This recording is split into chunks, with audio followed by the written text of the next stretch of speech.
Hi there, this is Charles Kelly, Money Tips. Welcome to the final episode, the part 3 of 36 Rich Habits Followed by Wealthy and Successful People. So if you haven't seen the first 24, then check them out on the previous episodes, either on my YouTube channel, Charles Kelly Money Tips Podcast, Spotify, iTunes, or on Facebook and Instagram and many other podcast platforms. Do check out my free training and links in the links below, and don't forget to like, subscribe and share to get it out there to more people, because this is free training. Now this is based on my observations, that the hundreds of books and courses I've attended, the people I've met and the people I know right now, and through observation and reading and studying. This is not necessarily the only list. I'm sure there's lots of things that habits that maybe some wealthy people don't follow, or there's other things that they do follow, but this is only my observation. I'm not saying that all of them follow every one of these, and you don't have to follow every one of these to improve your life. Just maybe changing a few things in your life may make a huge difference, and especially if you're following the other list of the 36 habits that unsuccessful people follow. So I didn't want to go through that kind of list because it is a bit negative, but there is a list there of things you can do to be unsuccessful and have a bad life. But if you're following some of those, maybe you could change to these things. Okay, so let's get right into it. I think the last one I said on the last list is that they are leaders in one form or another and lead by example. They get along with people. And number 25 then is that they have strong values, maybe a moral code or a faith, a religious belief. In fact, many of them I know do have a religious belief. Many I know do not have any religious belief. I'm not preaching one thing or another, but they generally have a strong moral code and values in their life. Values are very important to them. It's what they are. Their values is very important to them. And you generally find that it just goes without saying that they have some, and that then reflects on the way they conduct themselves in their business, their life, their family life, the way they are with people. You can see it's something within them.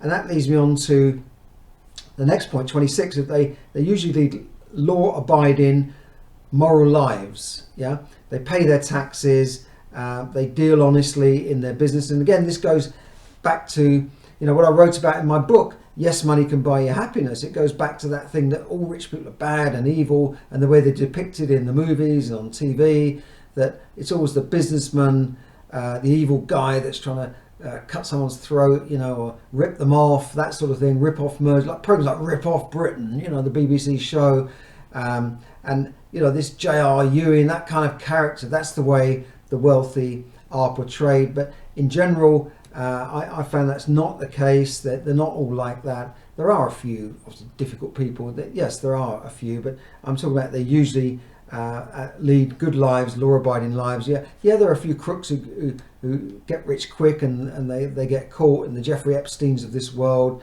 and those sort of people. Yeah, horrible people. But I'm talking about in general. They're usually building a business, working hard, providing a service. Jeff Bezos provides a service through Amazon. He provides a service to help millions of small entrepreneurs get wealthy through using Amazon as their store. So that's why he got rich. He didn't get rich by ripping off people. Yeah, you might have other views on him, but that's what I wrote about in my books. And you should think about that, because if you think all rich people are evil, then why would you want to be wealthy yourself? If you think money is evil, then and this, for the root of the love of money is all evil. I wrote about this as well. It's a misquoted thing. It's not money is the root of all evil. It's for the love of money is the root of all evil. If you worship money, and these things get lost in translation as well. Perhaps it was written in ancient Hebrew or Greek or something. By the time it gets translated several times, it comes out as, money is the root of all evil. It's just not true. Money in itself is just matter. It's just energy. It cannot be evil or bad. You can do good things with money. You can do bad things with money. Money in itself is not actually evil. It's an energy that's flowing and around us, and if you go into busy city centres, you can see that the energy, you can feel the energy, because it's the energy of money flowing between people and providing services. Okay, number 27 is that they have a congruency in their life, and they live by their own beliefs and their own standards. Congruency means that they have a sort of pattern, I guess. Their work is congruent with their value. It's not in conflict with their value. The things they do is congruent with their values and their family lives, and they'll live by their own standards, not following every, they don't jump here and jump there and follow this and follow that. They tend to have a relaxed, calm manner and a good moral code, as I've talked about in previous tips, and they live by that. And number 28 is that they have a clear vision. Leaders have a vision. Managers manage things. Leaders create the vision and lead things forward. And they seem to know where they're going. They all seem to know exactly where they're going. If you ask them, what are you doing? Well, I'm doing this, I'm doing that. I've got this plan in place. And they just seem to know where they're going. Less successful people are, they're going here, they're going there. What am I going to do next? I don't know. This hasn't worked out. Well, I'll try this now. I'll try that. But successful people, they're just working away, perhaps quietly, confidently, in a relaxed manner, but with that energy though, and working towards their clear vision. Now, number 29 is important too. The people around them know what the vision is, and they make sure that the people around them are aligned with that vision, so they're not going this way and the employees are going that way, or the team is going that way, and they're taking people with them. And it's important to take your family with you as well, that you're not leaving them behind while you're chasing your dream. So that's what I found, is that they have, as I said in previous habits, they have good family lives, and that tends to be because they're sharing the same vision with them. Number 30 is that they have clear primary long-term goals and short-term goals, but they have these goals, they have something that they're working towards. All successful people I know have had goals in their life. You very rarely just sort of happen by accident. Oh, I just came here one day and they made me, the chairman of Apple, and it just happened. I don't know what happened. No, they have a plan for that. And when they've got a business, they've got a plan, they've got a goal for that business. And number 31, they write down these goals. So they're writing down these things, and that gives them clarity by writing them down. In whatever form you do that, and they will use some form of maybe a vision board.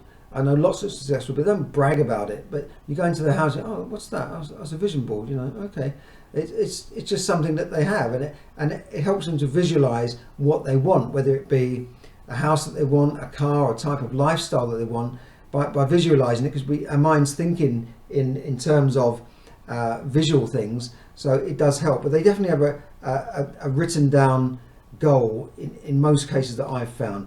And number 32 is they back up their vision and their action with these clear goals, but plans and habits that are congruent with those goals. So it's all right having goals and writing them down and sitting looking at the vision board and praying, the money will come, the money will come. No, it won't. You've got to do something. You've got to put these plans down, you've got to write them out, and you've got to actually keep the habits there that will make you successful. Number 3 is that they have a plan. 33, they have a plan to reach those goals. Now this means not just, someday I'll, as I was saying in the earlier episodes, this someday I'll place. No, they have a plan to reach those long-term vision and goals. That means writing things down. That means we're going to take this step and that step and that step, and stick to that plan and make alterations in that plan if things don't work out, rather than just throwing in the towel and giving up. They'll move with the times, like a captain steering a ship across the Atlantic. If they blow off course, they need to sort of get back on course. Otherwise, they won't end up in New York. They'll end up in Newfoundland. So that's called having a plan and updating that plan, not just having a plan and sticking it away in your bottom drawer and forgetting about it. No, you've got to work with that plan. But all successful people I know have that. So they have the goals, they have the vision, and they back up their vision with action.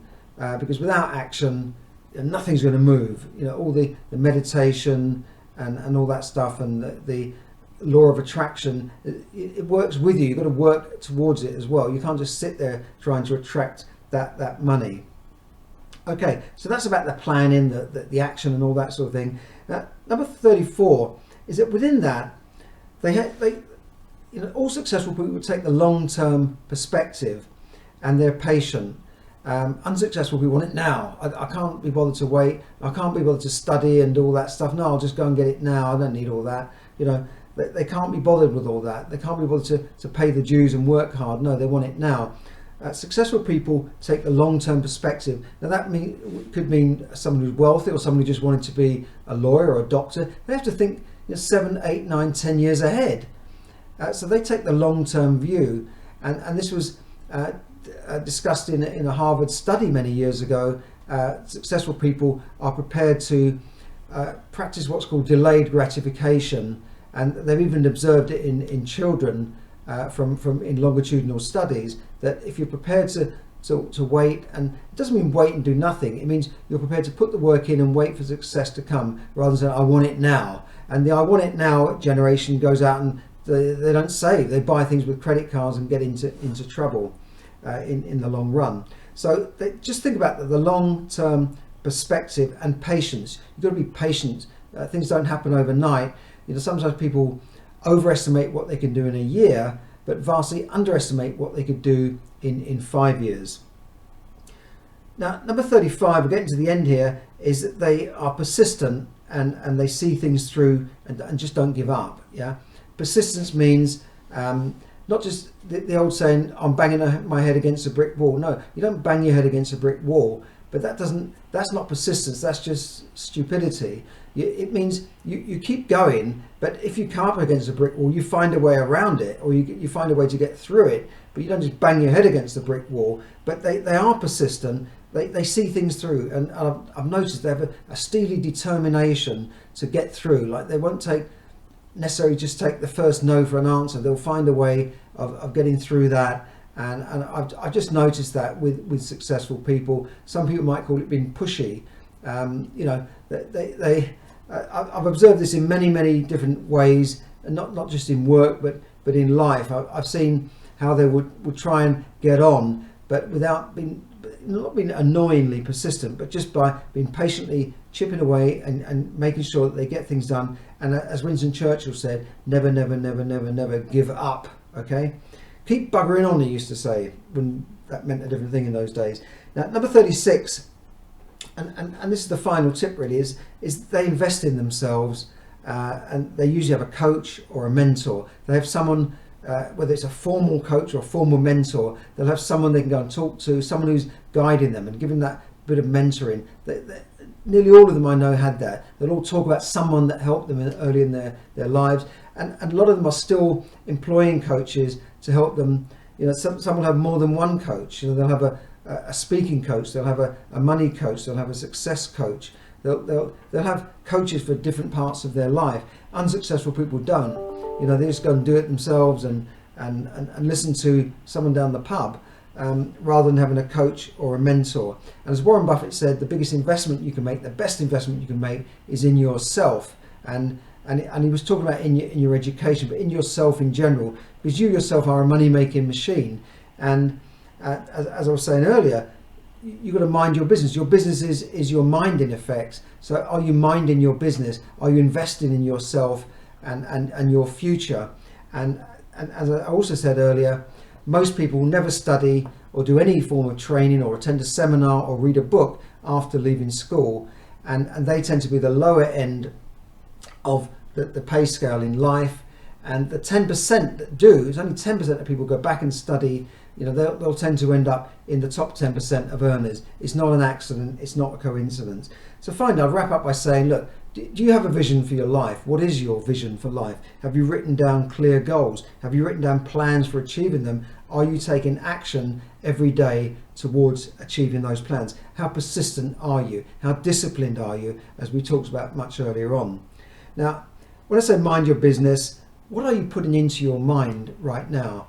What sort of stuff are you feeding your mind? Are you just feeding it with negative news all the time? Are you just feeding it with rubbish on the TV all the time? I'm not saying don't watch TV, but if you're watching 7 or 8 hours of TV a day, or 5 or 6 hours, in that time you could actually learn a whole new skill in that time. You could do a degree in a couple of years in that time. 4 hours a day is enough to actually take a degree in the UK using 4 hours a day, 25 hours a week. When I went back and did my degree as a mature student, you needed that time, and so you can't spend all that time watching TV and get away with it. So what are you feeding your mind? How many books are you reading? What books are you reading right now? How many books have you read this year? How many podcasts have you listened to? Are you listening to podcasts? Are you listening to courses online? Are you invested in yourself?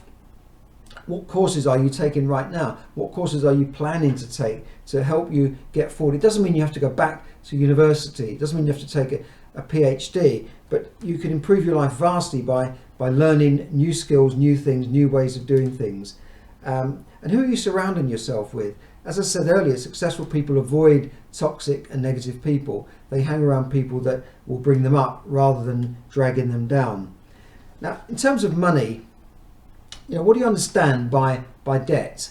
Do you understand good debt and bad debt? Do you understand the difference between a credit card and a debit card, for instance?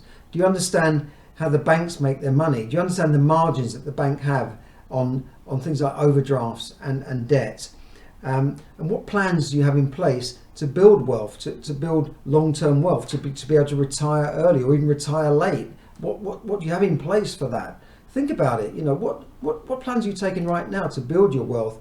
Are you saving any money, or are you just spending every penny? And do you have a coach or a mentor? Do you have someone who's helping you through this? Now, as I said, the rich and successful people always have coaches and mentors. They take courses, they never stop learning. So if you want to change the way you're doing it, if you're not doing that right now, check out some of my free training below. Again, it's free. Just click on it and you can watch free training by me. So what have you got to lose by that?